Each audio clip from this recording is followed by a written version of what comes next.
Bonjour à tout le monde, nous sommes une fois de plus là pour vous parler effectivement de la deuxième capsule de la 4e chronique.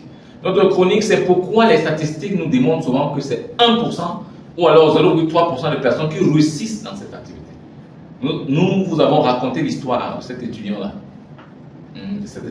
Effectivement, qui se lance avec plus de 4886 candidats.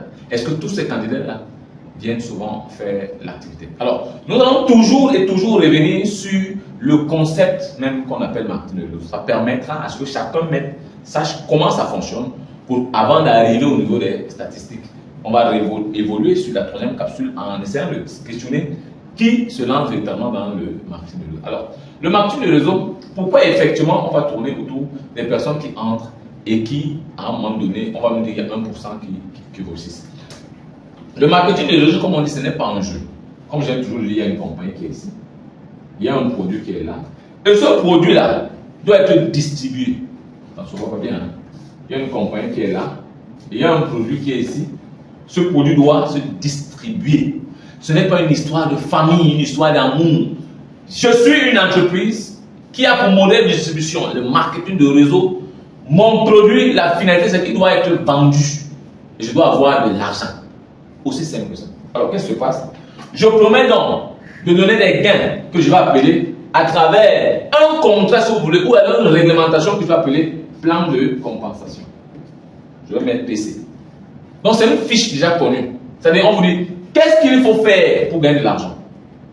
Qu'est-ce qu'il faut faire pour gagner de l'argent? Alors, on vous dit donc, ok, puisque moi, je suis une compagnie, une entreprise, je choisis donc effectivement de travailler avec des personnes lambda, des hommes. Parce que moi, le socle, le socle même de mon activité tourne autour de l'homme. Alors, je contacte dans l'homme, je dis, ok, voilà mon produit. Il faut essayer de le distribuer. Qu'est-ce que l'homme fait? L'homme va donc lire le plan de compensation pour comprendre les règles de paiement. Comment est-ce qu'on me paye? À quel moment on me paye? Parce que je ne suis pas besoin d'aller distribuer les produits, d'aller les vendre comme les gens pensent. Je prends les produits, comment les distribuer partout? Non. Il faudrait que je puisse les distribuer déjà, je puisse les vendre, je puisse effectivement créer un réseau de personnes qui peuvent comprendre comment, c'est-à-dire vendre et distribuer comment. C'est-à-dire, ces personnes-là, je vais les prendre ici. Alors, sauf que, dans la recherche de ces personnes, on ouvre les mains, on prend tout. On ne cherche pas à questionner la personne. Est-ce que cette personne a vraiment envie de faire cette activité? Est-ce que ce n'est pas seulement une histoire d'argent, comme sorte de loterie qui guide la personne?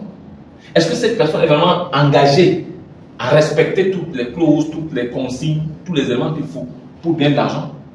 On se retrouve donc en train de, effectivement, parce que ces personnes, parfois, certains ont vu beaucoup d'argent, en train d'avoir 100 personnes ici, par exemple, d'un trait.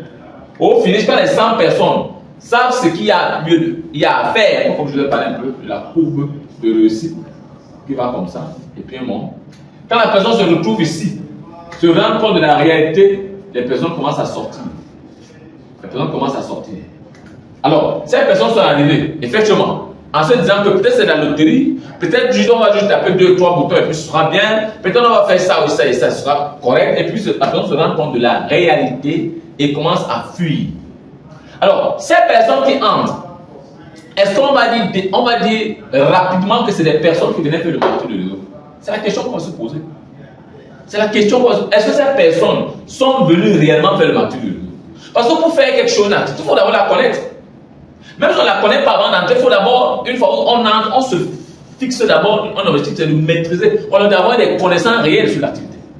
C'est comme si quelqu'un avait de l'argent et décide de faire dans l'agriculture. J'ai de l'argent et je m'en vais faire dans l'agriculture. Vous êtes d'accord avec moi que vous vous cassez la tête, vous tapez poteau, comme on dit chez nos frères amis ivoiriens. Vous tapez poteau. L'argent seul ne va pas suffire. Il y a d'autres mécanismes à mettre en place que vous-même devez intégrer dans votre tête. Sinon, on va vous compter comme quelqu'un qui a échoué dans l'agriculture. Or, vous n'avez jamais commencé. Vous n'avez même jamais appris comment ça se passe.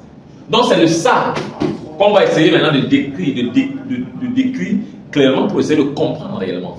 Alors, pour cette deuxième capsule de la 4e chronique, je vous prie, je voulais vous dire de la partager massivement, de l'aimer si elle vous a déterminé intéressé, de la partager massivement et rester scotché, connecté, que vous soyez du MLN, que vous soyez rester scotché parce que ce qui suit sera très bon, du ouf, parce qu'on va détailler le marketing de réseau façon grand-mère. Je vous dis donc à très bientôt. Je suis Patrice Somme, le milliardaire. Je vous aime. Ciao!